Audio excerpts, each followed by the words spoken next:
When good people are put into evil situations, they can become something they never imagined. You believe you know yourself. You believe you are moral, rational, and incapable of cruelty. But what if you're wrong? What if, under the right circumstances, you could become someone you don't even recognize? This is the terrifying reality behind the Lucifer effect, the psychological transformation of ordinary good people into participants in harm, not because they are born evil, but because they surrender control of their own minds. We like to believe that evil lives somewhere far away, in the hearts of monsters, criminals, and psychopaths. But the truth is more unsettling. Evil doesn't always look like blood or violence. Sometimes it looks like silence, like obedience, like doing nothing when you should speak. The line between good and evil is not between people. It runs through every human heart. This is not just philosophy. This is science. In 1971, psychologist Philip Zimbardo set out to answer one of the most disturbing questions in psychology. Why do ordinary, decent people commit unspeakable acts when placed inside systems of power and control? To find out, he created one of the most controversial experiments in history, the Stanford Prison Experiment. 24 college students volunteered. They were healthy, intelligent, with no criminal records or history of violence. These weren't monsters. These were people just like you.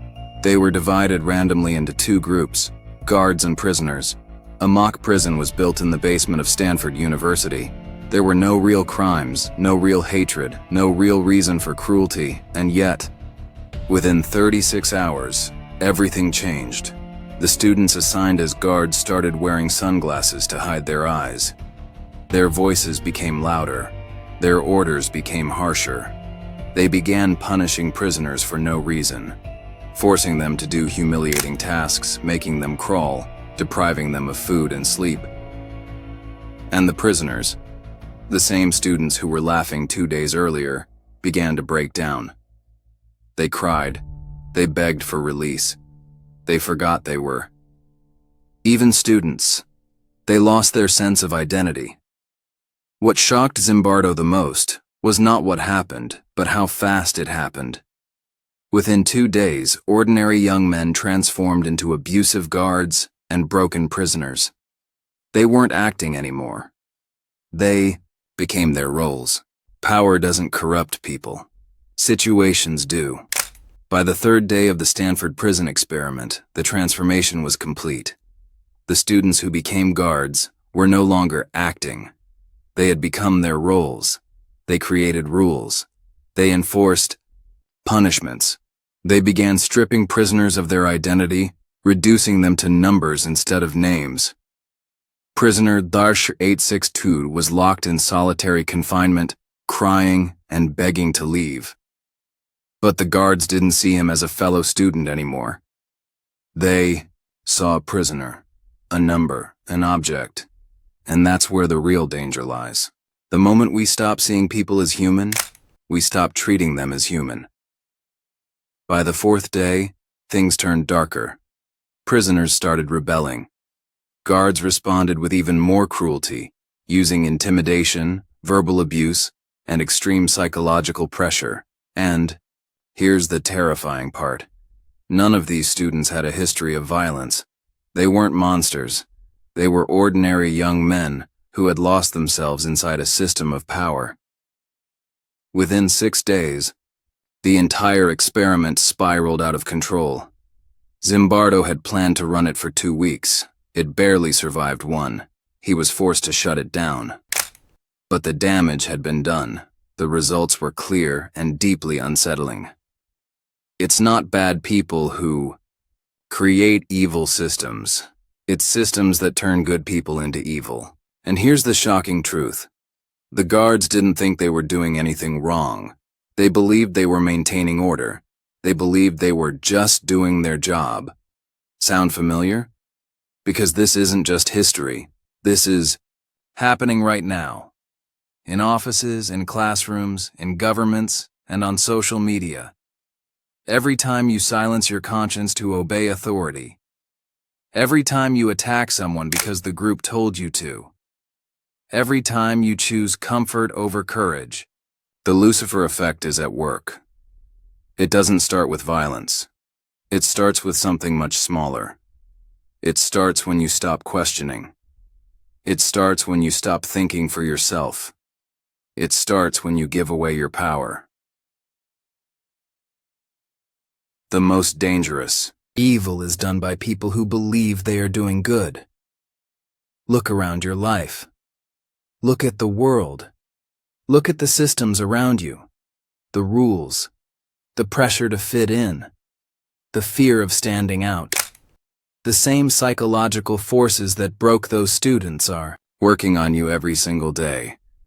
The greatest danger of obedience is not that we follow orders, but that we stop questioning them.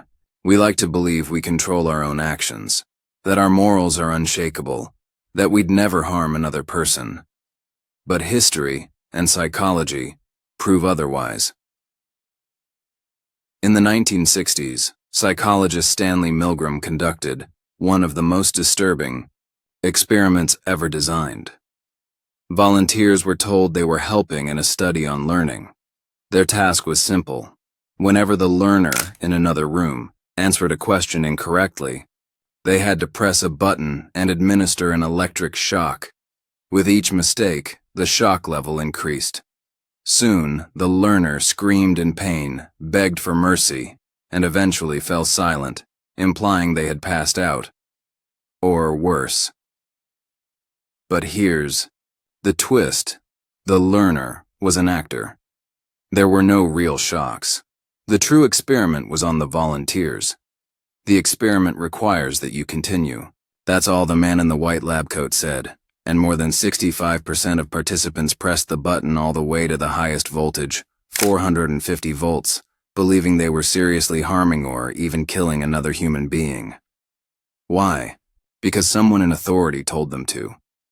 This is obedience, the silent killer of morality, and it's everywhere. Think about it. At work, how many people follow unethical orders just to keep their jobs? Online, how many join digital mobs without checking the facts? In society, how many stay silent because everyone else is doing it? The world is not destroyed by those who do evil, but by those who watch and do nothing. This is how ordinary people become part of extraordinary harm. Not because they are evil, but because they surrender their responsibility. But there's another layer to this. Dehumanization. The moment we stop seeing people as human, we stop treating them as human. It happened in the Stanford prison experiment. It happened in Milgram's lab. And it's happening right now, on your social feeds, in your workplace, even in your friendships. Look closely. When someone becomes the outsider, they stop being a person. They become a label, an object, an enemy. And once that switch flips, cruelty becomes easy, because empathy dies. The first step toward evil is forgetting someone's humanity. Every genocide, every war, every social collapse, they all begin the same way. Not with violence, but with words, with labels, with division. And if you think this can't happen to you, that's when you're most vulnerable. The only thing necessary for the triumph of evil is for good people to do nothing. By now you've seen the truth. The Lucifer effect isn't about bad people. It's about ordinary people. People like you, like me. Slowly surrendering their power until they become part of something they swore they'd never be. This transformation doesn't happen overnight. It starts small. A joke you don't laugh at, but you stay silent. A wrong order you disagree with, but you follow anyway. A hateful comment you read online, but you don't challenge. And in those small silences, something inside you begins to shift. The opposite of courage is not cowardice, it is conformity. But here's the good news. You can break free. You are not powerless. The same psychology that pushes people toward evil can be reversed if you know where to look. Step 1. Awareness. Evil hides in disguise. It doesn't announce itself with red flags. It whispers. It blends in. It uses authority, belonging, and fear against you. The moment you learn to spot the manipulation, you regain control. Step 2. Empathy. The fastest way to fight dehumanization, to choose humanity. The moment you see someone as the enemy, stop. Look closer.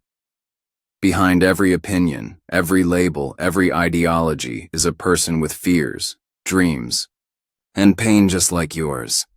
The first step toward freedom is seeing others as human again. Step 3. Moral courage. This is the hardest part. Because real courage isn't standing up when everyone agrees with you. Real courage is standing alone when everyone else stays silent. It's refusing to join the mob even when it costs you friends, status, or safety. It's choosing to be hated for the truth rather than loved for a lie. And yes, this is not easy. It's uncomfortable. It's lonely. It's terrifying. But every person you admire, every thinker who changed the world, every leader who bent, history paid this price. The man who follows the crowd will usually go no further than the crowd. The man who walks alone will find himself in places no one has ever been. You are being tested every single day, at work, online, in your relationships. The choice is always the same. Will you obey without thinking? Or will you pause, question, and choose what's right even when it's hard? Because here's the truth. The Lucifer effect doesn't just live in history books. It's alive right now. In algorithms, in echo chambers, in cancel mobs, in politics, in the silence of people who know better, but do nothing. And if you don't see it, you've already lost. In the end, we will remember not the words of our enemies, but the silence of our friends. The question is simple. Will you choose comfort, or will you choose clarity? Because the moment you stop questioning, you stop thinking. And the moment you stop thinking, someone else starts thinking for you.